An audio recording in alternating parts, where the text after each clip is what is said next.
Hello everyone, अभिनव coaching classes के इस platform पे मैं आप सभी का स्वागत करती हूँ। आशा करती हूँ कि आप लोग अच्छे होंगे, स्वस्थ होंगे, मस्त होंगे। फ्रेंड्स, कल हमने चर्चा किया था कार्बोहाइड्रेट के प्रकार के बारे में। जैसा कि आप लोग को पता है, कार्बोहाइड्रेट की भूमिका इसके पहले हो गई थी, उसके प्रकार आपके हो गए थे। आज हम देखेंगे कार्बोहाइड्रेट का उपापचय। ठीक है, कार्बोहाइड्रेट का उपापचय मेटाबॉलिज्म, यानी जो हम भोज्य पदार्थ लेते हैं, हमारे अंदर जो भी रासायनिक क्रियाओं के माध्यम से भोजन पचता है, उसको क्या बोलते हैं? उपापचय। तो उपापचय हम देखेंगे कार्बोहाइड्रेट का।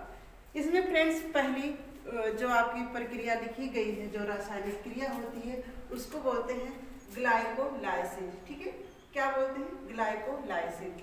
जैसा कि हमने आपको बताया था कि जो भी हम ग्लूकोज लेते हैं, भोज्य पदार्थ से, शर्कराएं से जो हमें ग्लूकोज मिलता है, वो हमारे शरीर में एकत्रित होता है ग्लाइकोजन के रूप में। ठीक है, तो जो भी ग्लूकोज हम लेते हैं, ग्लूकोज का परिवर्तन पायरुविक अम्ल में होना कौन सी प्रक्रिया कहलाती है?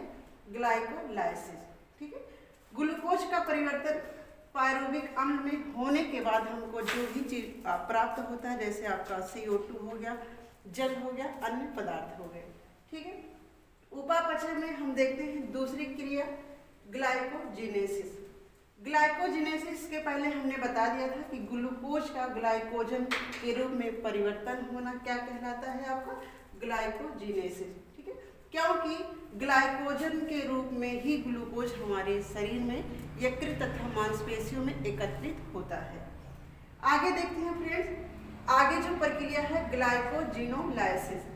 इस प्रक्रिया द्वारा ग्लाइकोजन जो होता है फिर से ग्लूकोज के रूप में परिवर्तन होता है। ठीक है, उसको क्या बोलते हैं? ग्लाइकोजिनोलाइसिस। इसके बाद हम देखते हैं ग्लूकोजियोजिनेसिस। ठीक है, ग्लूकोनियोजिनेसिस। ये जो आपका होता है जब हमें वसा तथा प्रोटीन से जो ग्लूकोज प्राप्त होता है, वो किस प्रक्रिया के माध्यम से होता है? तो आपका हो गया ग्लूकोनियोजिनेसिस। ठीक है, इसके माध्यम से। कहने का मतलब जैसे ये है कि हमें अगर कार्बोहाइड्रेट से हमें ग्लूकोज नहीं प्राप्त होता है, तो कभी कभी हम वसा तथा अमीनो अम्ल से ग्लूकोज प्राप्त करते हैं। आगे हम देखते हैं क्रेब्स चक्र।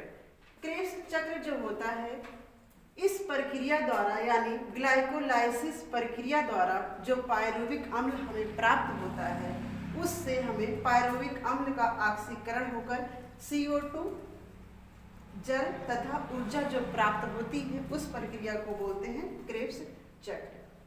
फ्रेंड्स, ये इतना रहा आपका उपापचय यानी कार्बोहाइड्रेट के जो भी रासायनिक क्रियाएं हमारे शरीर के अंदर होती हैं आपके, वो ये रहा है आपका 4-5 प्रकार के हो गए। ठीक है, तो आगे हम पढ़ेंगे दूसरे टॉपिक के बारे में। तो आज के लिए इतना ही, धन्यवाद।